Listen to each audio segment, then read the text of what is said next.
In the mountains of old Japan, there was a sword school run by a master named Genzo, who was known throughout the region for producing the finest swordsmen in the land. One spring, two young men arrived at his school on the very same morning, both hoping to become great warriors. The first was named Kaito, and he was brilliant. He spoke beautifully about strategy, he had read every famous text on the art of the sword, and when he described his vision of the warrior he would one day become, even the master found himself impressed. The second was named Ren, and he was nothing special at all. He was quiet, his words came slowly, and when asked about his ambitions, he simply said that he wished to become a little better than he was yesterday. The master watched these two young men for 3 years. And what happened during those 3 years is the entire reason I'm making this video, because it reveals a truth about ambition that almost no one wants to hear, and yet it is a truth that quietly decides the entire direction of a person's life.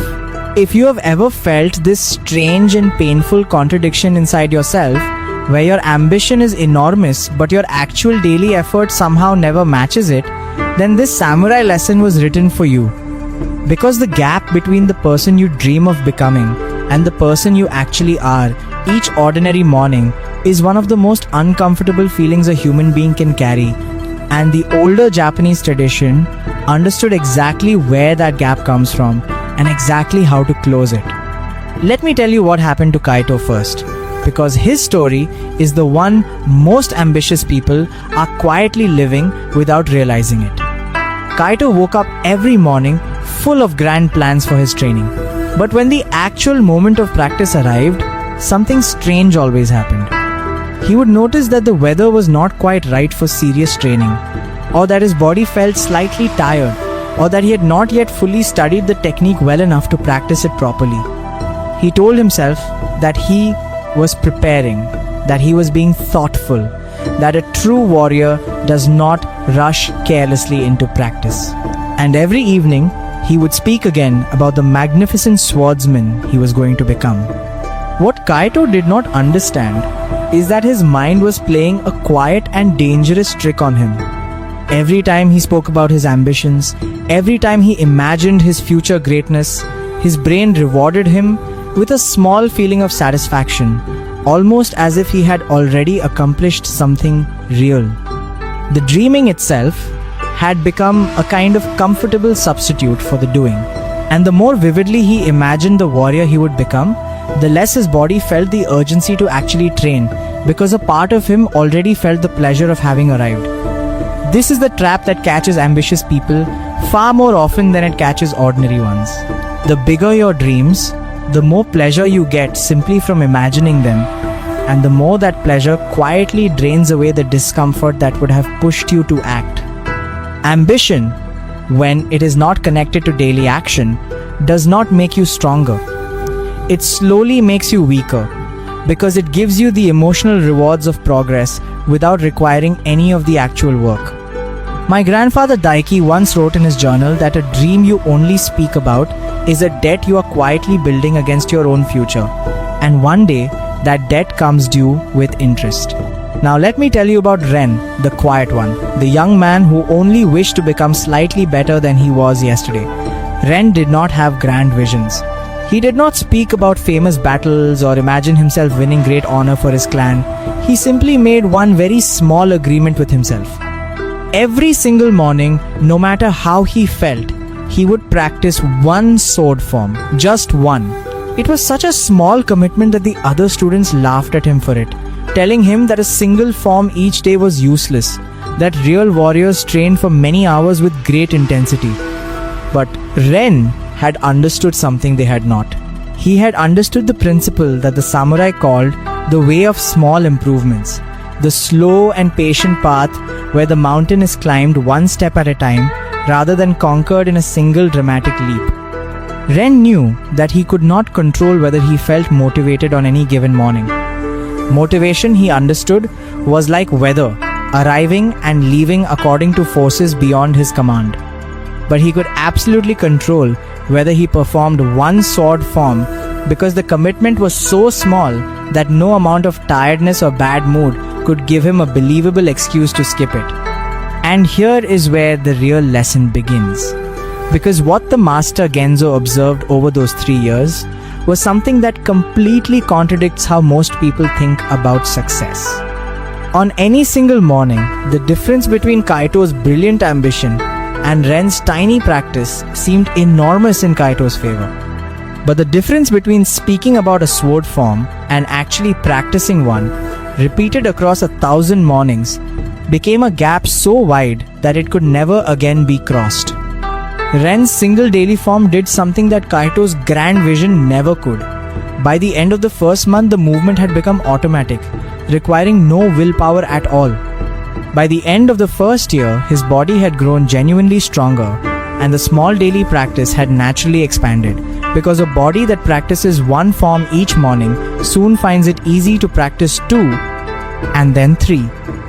Ren had never relied on motivation, and so he had never been abandoned by it. He had built his progress on something far more reliable than feeling, which was the quiet rhythm of a small commitment honored every single day.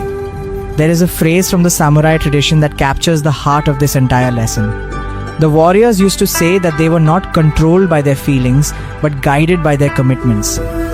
This is a distinction that ambitious but lazy people desperately need to understand. Most people, when they want to achieve something, wait until they feel like working before they begin. They treat motivation as the engine and action as the result. But the samurai understood that this relationship runs in exactly the opposite direction. Motivation is not the spark that creates action. It is far more often the flame that follows it. You do not wait to feel ready and then act. You act, even poorly, even reluctantly, and the feeling of momentum arrives afterward, dressed up as the inspiration you were originally waiting for. The great swordsman Miyamoto Musashi lived this truth completely. He did not transform himself through sudden bursts of dramatic effort. He devoted himself to small, steady actions performed every day, year after year, until a level of mastery had quietly accumulated that no inspired beginner could ever match.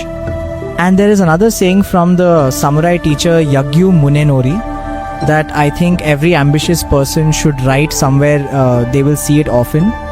He said that the sword which waits for perfect conditions never leaves its sheath.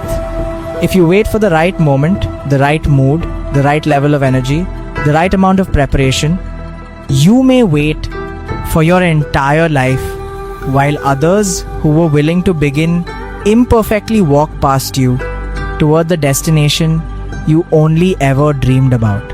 So let me give you the actual method, the practical samurai plan for the person who is ambitious but lazy, because I do not want you to leave this video with only a beautiful story.